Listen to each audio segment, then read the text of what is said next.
What eating habit are you going to work on? Hey you all, it's Shelly Wellness here, and today we are going to be talking about how to change your eating habits. And as much as I support you, I want you to know that making a change is not as easy as putting on your vision board and saying, I'm going to do this as a New Year's resolution.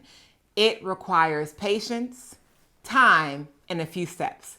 So let's get into those steps of how to change your eating habits. Step number 1 is you got to choose your goal.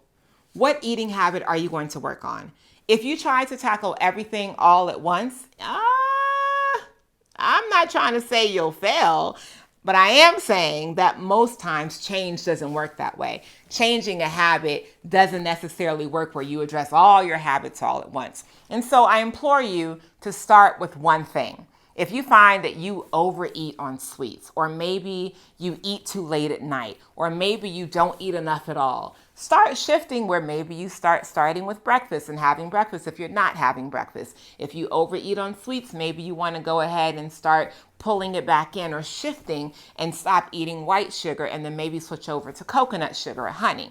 So I'm going to give you an example using my own eating habit that I shifted as I walk you through the 5 steps of how to change your eating habits. So for me, I was heavily addicted to white sugar. Oh my goodness, I love the sweet thing. Give me a cake, give me a brownie, give me a cookie, give me a cobbler. Not now, but back then, I couldn't say no. So my goal, which was the first step, my goal was to stop eating white sugar. So the second step, once I identified my goal, I had to figure out what are my triggers. And so for you, identify your triggers. What are the things that trigger you? In my case, my triggers were I was already wired in my brain because I had eaten so much sugar. I was already wired in my brain to desire sweet things. I was not interested in bitter. I wasn't interested in sour taste. I wasn't interested in spicy taste or savory. I would choose sugar any day. So for example, for breakfast, I would lean towards the more sugary things like pancakes with syrup, sweet cereals rather than a savory breakfast of maybe avocado toast and eggs or bacon or whatever. I always wanted the sweet things. When I started looking at identifying my triggers, I realized that I had 3 main triggers. The first one was I had a habit of driving to bakeries and buying out the bakery. Because I was an emotional eater, I knew where all the bakeries were. So if I had a particularly bad day, you better believe I was going to be at this cupcake shop, this donut shop, this cookie place. And so that was the first trigger. I had to start rerouting my driving, rerouting my walking so that I wasn't having a bakery in my path, because I knew in the start of my journey, I wasn't strong enough to resist the temptation. So I made sure to avoid pathways and driving routes that included the known bakeries and places where I would stop and eat. The second trigger I had was being with family, because the truth is, when you're with family, they've known you all your life. Your family loves you, and food is an expression of love. And so your family might know that you like this particular food that you are trying to give up. So your family's not on the journey with you. So you come over to the house and they're like, hey, I baked a cake. You want some? I made this. There's a way in which you have to understand that sometimes being with the people you love around food can be a trigger. So it doesn't mean that you just stop being with them, but what it does mean is that you can invite them into the journey and say, hey, I know I really love eating this thing, but right now I'm trying to give it up. So could you please not offer it to me? Or would you please hold me accountable? If you see me eating this thing, could you just gently remind me hey girl, you remember you said you wanted to give that up? I'm just reminding you that was something you said. So consider if you want to eat this, because sometimes it's helpful to have that accountability system. The third trigger for me were commercials. Oh my God.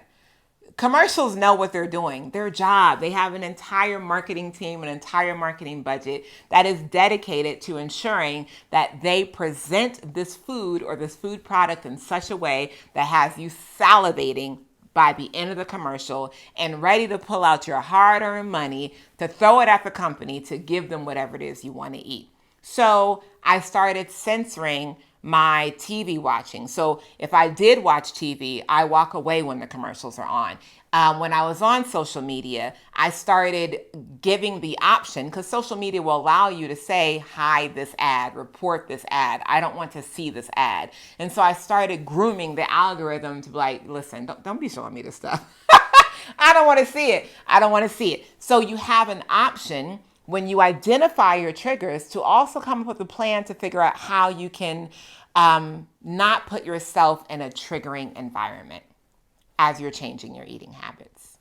The third step is you have to interrupt the neural connection. When you are trying to change your eating habits, you have a neural connection, right? The neurons in your brain are formed around a certain eating habit. So whatever your eating habit is, you have to disrupt that neural connection so you can then create a new neural connection for the habit you want to form. In my case, I had to disrupt the neural connection that was strengthened around desiring sugar, thinking that sugar was sweet, thinking that sugar was good. So how did I interrupt that for myself? Well, here's what I did. I happened to be searching for the effects of diabetes because I got present that white sugar is the source of diabetes. It's the cause. There's no question about it. There's no theory about it. It's scientifically proven. So I said, okay, what does diabetes do to the body? Like, I want to see what it does to the body. I don't want to just know about it in theory. I want to see. So I started finding images of feet that were being amputated. I started finding stories of patients that had Alzheimer's, because it also is a precursor to Alzheimer's as well, affecting the brain. But I started looking at people's bodies where the sores weren't healing. And I found this one marketing campaign where they showed an image of body parts that had sores that didn't heal. But the sores weren't like bloody and pussy. Instead, it was made from things like ice cream and like cupcakes and icing. And I thought it was such a visual, interesting experience to quickly identify that this particular eating habit, these foods, are the source of this particular disease. And so what I did is then I took that image and I put it on my phone as a background. I put it on my screensaver as a background, because I interact with my phone and my screensaver on my computer a lot. So that would allow me to constantly see that image and just be reminded. So I did that for a period of time so that I could rewire my brain to link sugar to diabetes, white sugar to sores that don't heal, white sugar to dis-ease. Because before, the neural connection that I had was white sugar was connected to a good time. White sugar was connected to happiness. White sugar was connected to tastiness. White sugar was connected to joy. So I had to interrupt that neural connection and take that out and then rewire my brain to understand what white sugar truly is. It is an appetizing trick. And then the next thing is I had a personal story of a cousin who had to have his foot amputated. And I also had a personal story of a really dear friend of mine whose brother had his foot amputated. And even though they amputated his foot, he still lost his life a few months later. And so it was starting to really sit with me. Like, this thing is taking out lives. It's taking out people's limbs. I love to dance. What would I do without my feet? And so rewiring the neural connection around what the food did to my body helped me change my eating habit. The fourth thing I did was I started also changing my mindset around food. And if you are changing your eating habits, you have to change your mindset. And so oftentimes when we're changing our eating habits, we'll often say, well, this food is good and this food is bad. And we have a list of bad and good. That doesn't work, because in truth, there are no such things as bad foods or good foods. All that sets you up for is deprivation and sometimes overindulgence later, because you've denied yourself a thing, calling it bad, when in truth, you really do want to eat it. And so instead of looking at food as bad and good, I started looking at food as food that has a consequence. The consequence of eating a papaya for me is I have a really good bathroom session. I like that consequence. The consequence of eating a donut made of white sugar for me is that I have the possibility of getting brain fog, lethargy, bloating, and the possibility of getting diabetes down the line if I don't change that eating habit. So think about your mindset. How are you thinking about food? And if you need help around how you think about food and your mindset, please, please, please reach out to me. I teach a course called The Detox over at my Mindful Nutrition School, where I help people just like you shift their mindset around their eating habits so that you can change your eating habits for good.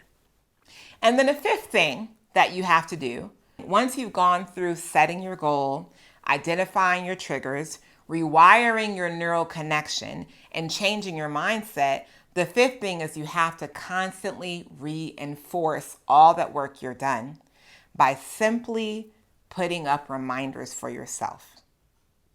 Now, the reminder could be in your car on the dashboard, because if you're someone who likes to go through the drive-through and you want to eat a thing in your car in secret and private where nobody knows, you might want to put that reminder in your car. If the reminder for you needs to go on your fridge because that's where you tend to go in and just start nibbling on all the things, put yourself a reminder on the fridge. If the reminder needs to go on your phone or your computer screensaver like I did, because I'm constantly interacting with it, so it's just like a quick kind of like, oop, there it is. Yep, just reminding. I interact with my phone. I don't know how many times a day I use my phone, but I know I interact with it a lot. And so I see it as like a billboard.